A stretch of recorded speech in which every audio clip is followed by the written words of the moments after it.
Welcome dear learners. In previous video lecture, we have learnt about the scope of government engagement and its role in empowerment of rural communities.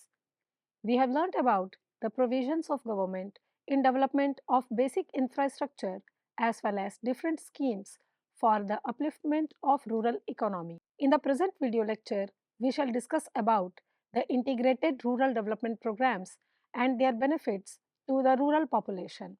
We shall also have an overview about National Social Assistance Program. Since the country's independence, the government has dedicated significant resources to the critical task of reducing poverty in rural areas. We will explore how strategies for self employment and livelihood enhancement have transformed over time, learning from earlier initiatives. Let's begin with the Integrated Rural Development Program IRDP. This program was initially proposed in the Union Budget of 1976 1977. What was the driving thought behind IRDP? It was the realization that isolated, piecemealed efforts in rural development hadn't been very successful in achieving their intended goals. Therefore, the purpose of IRDP was to provide opportunities for self employment to the rural poor. This was to be achieved through a combination of capital subsidy from the government and bank credit. The core idea was to assist rural poor families in acquiring productive, income generating assets and also to provide training to upgrade their skill, thereby helping them cross the poverty line on a sustained basis. How was IRDP rolled out? In the year 1978-79, the program initially covered 2,300 blocks and notably, it focused on the family as a unit rather than just individuals. The program underwent significant alterations and expansions. By March 31st, 1980, it had extended to 2,600 blocks with an estimated 53 lakh families identified as needing assistance. A major milestone was October 2nd, 1980, when IRDP was expanded to include all blocks in the country. This nationwide rollout also came with specific targets for scheduled caste, scheduled tribe, and women beneficiaries, and a broadened emphasis on the primary, secondary, and tertiary sectors of the rural economy. To manage this, district rural development agencies DRDAs were specially established to plan, administer, monitor, and review the program's performance, especially in terms of beneficiaries crossing the poverty line. The fundamental strategy of IRDP was a direct assault on rural poverty. It aimed to make families self employed by providing them with schemes that were technically feasible and bankable, leading to additional income generation. It's interesting to note that its original version, IRDP, was conceived as a program focusing on the development of a particular region rather than the growth of a specific industry. The idea was to alleviate poverty by implementing local level planning that took into account the development of local resources, particularly human resources, through significantly designing initiatives. The approach involved identifying the poorest of the poor families within the target groups and providing them with comprehensive assistance to take up economic activities. The goal was for these activities to generate such a significant incremental income that the beneficiary family would cross the poverty line and enhance their standard of living. Building upon the experiences of IRDP and its allied programs, the government launched the Swand Jayanti Gram Swarozgar Yojana SGSY on April 1st, 1999. This marked a significant reconstructing. The primary aim of SGSY was to assist below poverty line households in rural areas to rise above the poverty line. How did it plan to achieve this? The core strategy was the formation of self help groups and the development of micro enterprises in rural areas tailored to their local potential. Key components included providing credit linked capital subsidies for acquiring income generating assets, training beneficiaries in group dynamics and micro enterprise management skills, offering marketing support, which is often a critical gap, and establishing an infrastructure development fund to provide missing vital links. Despite its sound objectives, SGSY faced implementation deficiencies. These were observed across states but were reportedly more severe in several northeastern states and states like Uttar Pradesh, Rajasthan, Madhya Pradesh, Bihar, Odisha, and West Bengal. A critical question is, what was the impact on poverty? Well, even after years of IRDP and then SGSY, rural poverty did not decrease as much as had been hoped. For instance, the National Sample Survey or NSS round of 2004 to 2005 indicated that 41.8% of the rural population had a monthly per capita expenditure of just rupees 447, a figure some economists considered to be below a starvation line. Furthermore, the Multidimensional Poverty Index, called MPI, released by UNDP and Oxford University in July 2010, painted a stark picture. It identified 645 million people, or 55% of India's population, at the same time as poor. Shockingly, 8 Indian states alone accounted for 421 million MPI poor, which was more than the 410 million in the 26 poorest African countries combined. The MPI considered diverse deprivations across education, health, and living standards. This data underscored the complex, multifaceted nature of poverty that programs needed to address. A 2010 UN report also projected that India would still have over 300 million people in extreme poverty by 2015. The challenges and learnings from SDSY, coupled with the persistent scale of rural poverty, led to the next significant evolution. The government took into consideration that out of an estimated 70 million rural BPL households, according to 2010 projections, as many as 45 million households still needed to be recognized in self help groups. Moreover, existing self help groups required further strengthening and more intensive financial support. Consequently, the government approved the reconstructing of SGSY into the National Rural Livelihood Mission NRLM to be implemented in a mission mode across the country. It was launched, for instance, in Rajasthan in June 2011. A key target of NRLM was to substantially increase the number of women members in self help groups from then 30 million to 70 million within 5 years. This would essentially bring one member from each identified below poverty line household into the NRLM fold. To support this, the government launched programs for providing microloans at a concessional interest rate of 7% and even lower at 4% in 150 specially selected districts. The ultimate vision for NRLM is ambitious to assist 80% of self help groups in becoming independent from government support within 10 years, meaning they would achieve self sufficiency through diverse livelihood programs and sustainable business models. We have previously discussed DAY NRLM, which is this mission in its current operational form. So, to quickly recap this evolution, we saw the Integrated Rural Development Program IRDP as an early comprehensive attempt focusing on asset creation for self employment.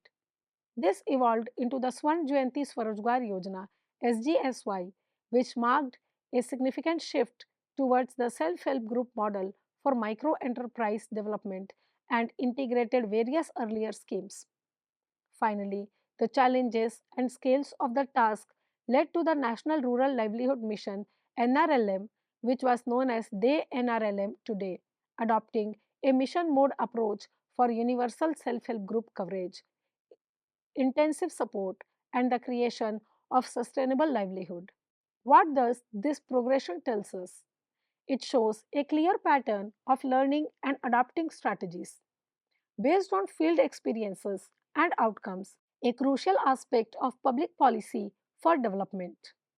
Now, let's turn our attention to an overview of other recent and running government schemes and programs for rural development, as highlighted in our study material. These schemes address various specific needs within the rural sector, ranging from housing and connectivity to social safety nets, skill development, agricultural support, and natural resource management. We will look at each of these briefly. First, the Indira Awas Yojana, also known as IAY, described here as a flagship program of the Ministry of Rural Development established in the year 1995. For this discussion, its core purpose was to provide housing at lower income individual livings in rural areas. The primary objective of Indira Awas Yojana was to assist in the construction of improvement of dwelling units for members of scheduled caste and scheduled tribes, freed bonded laborers, minorities living below the poverty line, and other rural households also below the poverty line who are not scheduled caste or scheduled tribe. This assistance was primarily through a one time financial grant. As we know, this has since evolved into the PMAYG, but Indira Awas Yojana laid important groundwork. We have discussed the Pradhan Mantri Gram Sadak Yojana called PMGSY extensively. Just to reiterate from this section of our material, it was launched on December 25th, 2000 as a fully centrally funded and sponsored scheme. Its unwavering purpose has been to provide all weather roads connecting in rural parts of the country, targeting habitation with a population of 500 or more in plain areas and 250 or more in hill stations, tribal areas, and desert regions. According to specific survey data mentioned here, about 1.67 lakh unconnected habitants were identified as eligible for coverage. This entailed the construction of approximately 3.71 lakh kilometers of roads for new connectivity and the upgradation of about 3.68 lakh kilometers of existing roads. These figures gives a sense of massive scale of this undertaking at a particular point in its execution. Social safety nets are crucial for vulnerable populations. The National Social Assistance Program, called NSAP, established in the year 1995, according to this text, plays a vital role here. When it began, NSAP comprised three district schemes: the National Family Benefit Scheme NFBS, the National Maternity Benefit Scheme NMBS, and the National Old Age Pension Scheme NOAPS. Who were these designed for? The elderly below poverty line households who lost their primary breadwinners and pregnant women who were the intended recipients of social assistance benefits under these programs.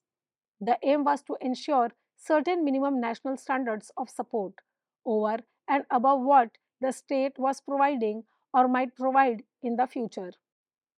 Over time, NSAP has evolved, and as per our material, it currently comprises five schemes. Let's look at the pension related ones first. The first is the Indira Gandhi National Old Age Pension Scheme, called IGNOAPS. This provides individuals below the poverty line aged 60 years and above with a monthly pension. The rates mentioned are rupees 200 per month for those aged 60 to 79 years and rupees 500 per month for those 80 years and above. Second, the Indira Gandhi National Widow Pension Scheme, called IGNWPS. Under this, widows who are below the poverty line and according to this text are between the age of 40 to 59 years are eligible for a monthly stipend of rupees 200. Third, the Indira Gandhi National Disability Pension Scheme called IGNDPS. This is for individuals below the poverty line with severe or multiple disabilities aged between 18 and 59 years as per the content who are eligible for a monthly pension of rupees 200. It's important to note that pension amounts and age criteria under these schemes can be revised by the government and states often supplements these accounts. Continuing with the components of NSAP, fourth is the National Family Benefit Scheme NFBS. Under this, a household considered to be below the poverty line is eligible to receive a lump sum amount upon the death of the primary breadwinner, provided the breadwinner was between the age of 18 and 64 years. It is specified that the assistance is 1000 rupees, although current scheme guidelines may reflect a different amount. Fifth is the Annapurna scheme. As a part of this program, older adults who are eligible for the old age pension but are not currently receiving it can get a free monthly supply of 10 kilograms of food grains. This directly addresses food security for destitute seniors. Next is Ajivika Skills, which is dated to year 2009. Its beginning can be traced back to the special project component of the Swarn Jayanti Gram Swarojgar Yojana SGSY. What drives this initiative? It's the aspiration of vast sections of the rural poor for a better quality of life alongside its direct contribution to poverty reduction. The goal of Ajivika Skill is to provide rural youth who are economically disadvantaged with opportunities to obtain occupations that offer regular monthly payments at or above the minimum wage. It is highlighted that a district 8-step process for skilling and placement under Ajivika Skill has been developed.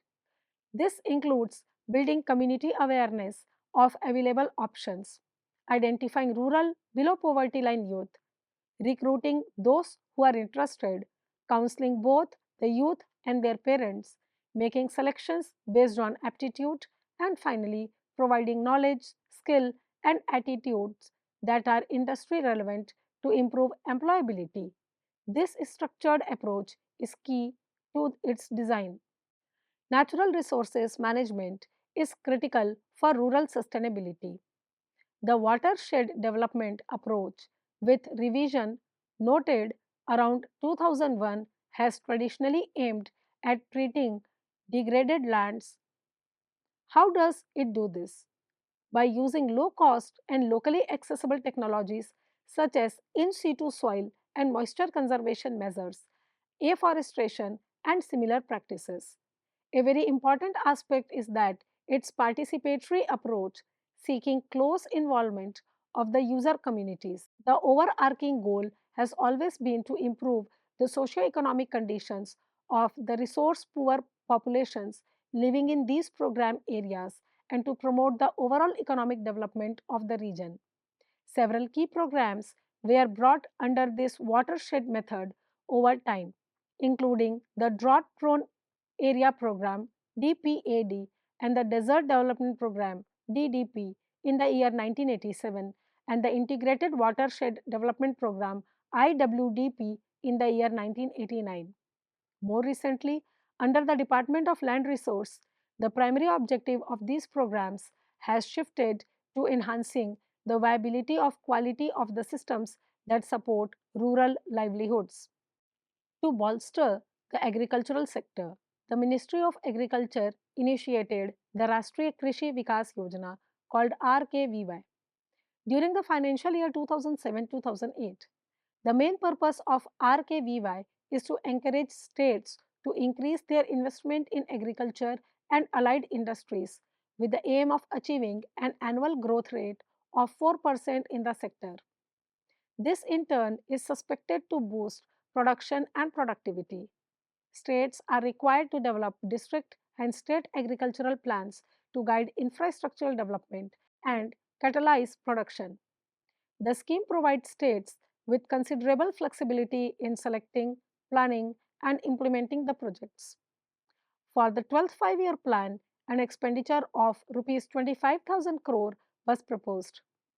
Recognizing the critical importance of food security, the National Development Council in May 2007 decided to launch a food security mission focusing on rice, wheat, and pulses. The ambitious objective was to increase the production of rice by 10 million tons, wheat by 8 million tons, and pulses by 2 million tons by the end of 11th five-year plan. Accordingly, the National Food Security Mission NFSM has been operational since the Rabi season of year 2007 with a financial outlay of about rupees 4882 crore during the 11th five-year plan period. Empowering women in agriculture is a key focus addressed by Mahila Kisan Sashактikaran Pariyojana called MKSP.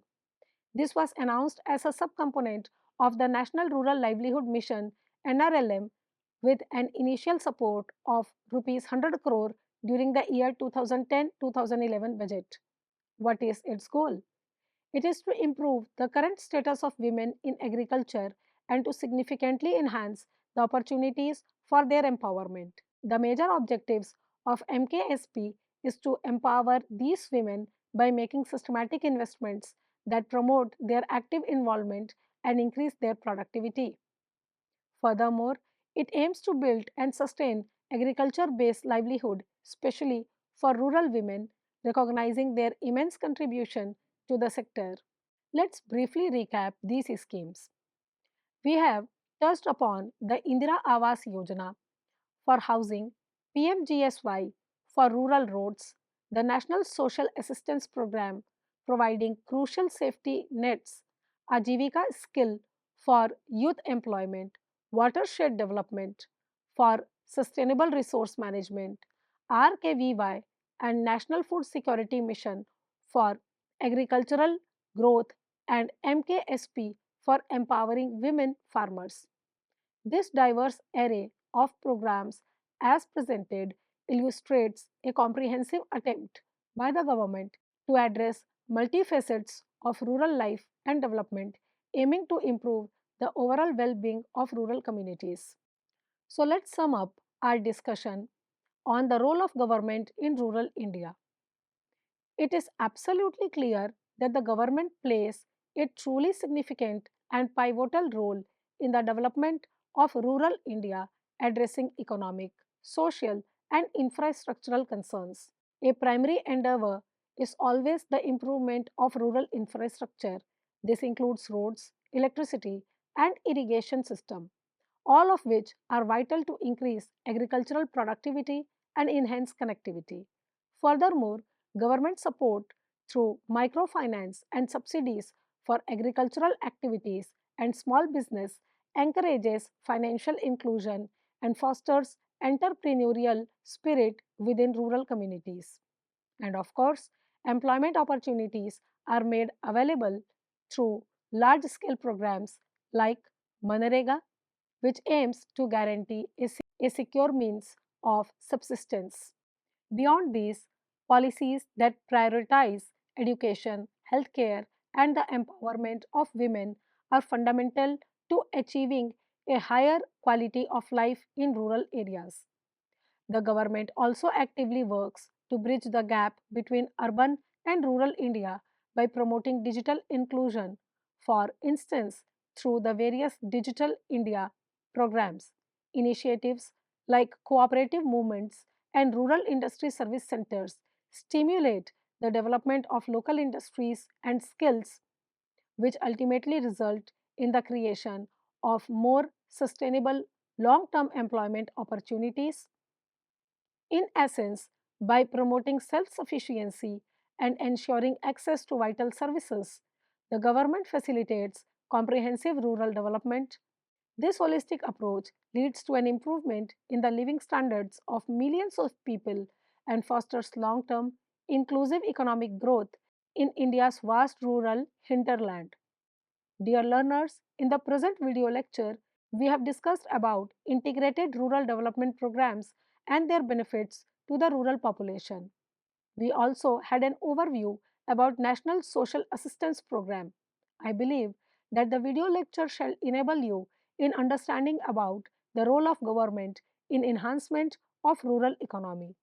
Thank you for your kind listening.